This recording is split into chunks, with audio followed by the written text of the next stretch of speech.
ಮೇಲ್ narcissist. ಇವರಲ್ಲಿರುವಂಥ 7 ಬ್ಯಾಡ್ qualities ಏನು ಅಂತ ಈ ಒಂದು ವಿಡಿಯೋನಲ್ಲಿ ಹೇಳ್ತಾ ಬರ್ತೀನಿ. ಈ ಎಲ್ಲ ವಿಷಯಗಳು ಈ ಇದೆ ಅಂದರೆ of course you are dealing with a person who is impossible to handle. ಹಾಗೂ ಇವ್ರಿಗೆ ರಿಲೇಷನ್ಶಿಪ್ ಇಶ್ಯೂಸ್ ಹೈ ಇರುತ್ತೆ ಮತ್ತು ಎಫೆಕ್ಟ್ ಆಗೋದು ಹತ್ತಿರ ಇರೋರಿಗೆ. ಮೇ ಬಿ ವೈಫ್ ಇರ್ಬೋದು, ಹಸ್ಬೆಂಡ್ ಇರ್ಬೋದು, ಮಕ್ಕಳಿರ್ಬೋದು, ತಂದೆ ತಾಯಿ ಇರ್ಬೋದು. ಸೊ ಇವರೆಲ್ಲ ಈ ಒಂದು ಪ್ರಾಬ್ಲಮ್ಗೆ ಒಳಗಾಗಿರ್ತಾರೆ. ಇವ್ರ ಹತ್ರ ಇರೋದಕ್ಕೆ ಕಷ್ಟ ಆಗುತ್ತೆ. ಮೊದಲನೇದು ಎಕ್ಸೆಸಿವ್ ಅಡ್ಮಿರೇಷನ್ ಅಂತ ಹೇಳ್ತೀವಿ.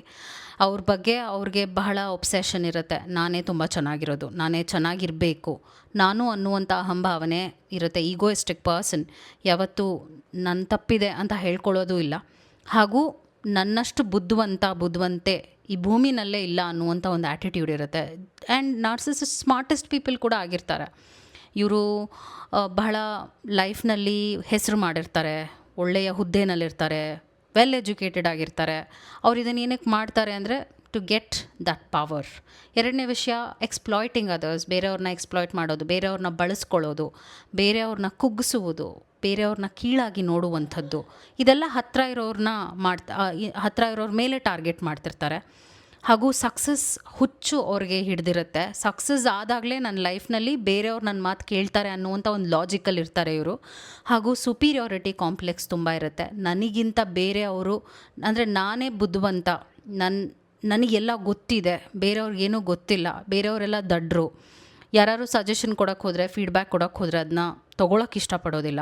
Demanding special attention. ಯಾವಾಗಲೂ ಕೂಡ ಎಲ್ಲರೂ ನನ್ನ ಮೇಲೆ ಅವಲಂಬಿತರಾಗಿರಬೇಕು. ಹಾಗೂ ನಾನು ಹೇಳೋ ಅಡ್ವೈಸ್ನೇ ತೊಗೋಬೇಕು, ನಾನು ಹೇಳಿದಾಗೆ ಮನೇಲಿ ನಡಿಬೇಕು. ಈ ಥರ ಎಲ್ಲ ರೀತಿಯಾದ ರೂಲ್ಸ್ನ, ಕಂಟ್ರೋಲ್ನ, ಮನಿ ಕಂಟ್ರೋಲ್ನೂ ಇಟ್ಕೊಂಡಿರ್ತಾರೆ. ಫೈನಾನ್ಷಿಯಲ್ ಕಂಟ್ರೋಲ್ ಜಾಸ್ತಿ ಮಾಡ್ತಿರ್ತಾರೆ. ಒಂದು ಫ್ಯಾಮಿಲಿ ಅಂತ ಬಂದಾಗ ಆ್ಯರೋಗೆನ್ಸ್ ಜಾಸ್ತಿ ಇರುತ್ತೆ. ಬೇರೆಯವ್ರಿಗೆ ಏನಾಗುತ್ತೆ, ನಾನು ಹೀಗೆ ಮಾತಾಡಿದ್ರೆ ಅವ್ರಿಗೆ ನೋವಾಗುತ್ತಾ ಇಲ್ವಾ, ಅದೆಲ್ಲ ಅವ್ರಿಗೆ ಮ್ಯಾಟರೇ ಆಗೋದಿಲ್ಲ. ಎಂಪತಿ ಲ್ಯಾಕಿಂಗ್ ಇರುತ್ತೆ. ಇಮೋಷನಲಿ ಇರ್ತಾರೆ. ಹಾಗೂ ಕೊನೆಯದೇನಾಗುತ್ತೆ ಅಂದರೆ ಇವರು ಕ್ರಿಟಿಸಿಸಮ್ನ ಹ್ಯಾಂಡಲ್ ಮಾಡೋದಿಲ್ಲ. ಯಾವಾಗ ಏನಾದ್ರು ಹೇಳಿದ್ರೆ, ಕನ್ಫ್ರಾಂಟ್ ಮಾಡಿದ್ರೆ ಅವರು ಶಟ್ ಡೌನ್ ಆಗಿಬಿಡ್ತಾರೆ, ಮಾತಾಡೋದಿಲ್ಲ, ಮಾತು ಬಿಟ್ಬಿಡ್ತಾರೆ, ಸೈಲೆಂಟ್ ಟ್ರೀಟ್ಮೆಂಟ್ ಕೊಡ್ತಾರೆ. ಇದೆಲ್ಲ ನಡೀತಾ ಹೋಗುತ್ತೆ. ಇದೆಲ್ಲ ಈ ವ್ಯಕ್ತಿಲಿದೆ ಅಂದರೆ yes, there are these qualities which highlights.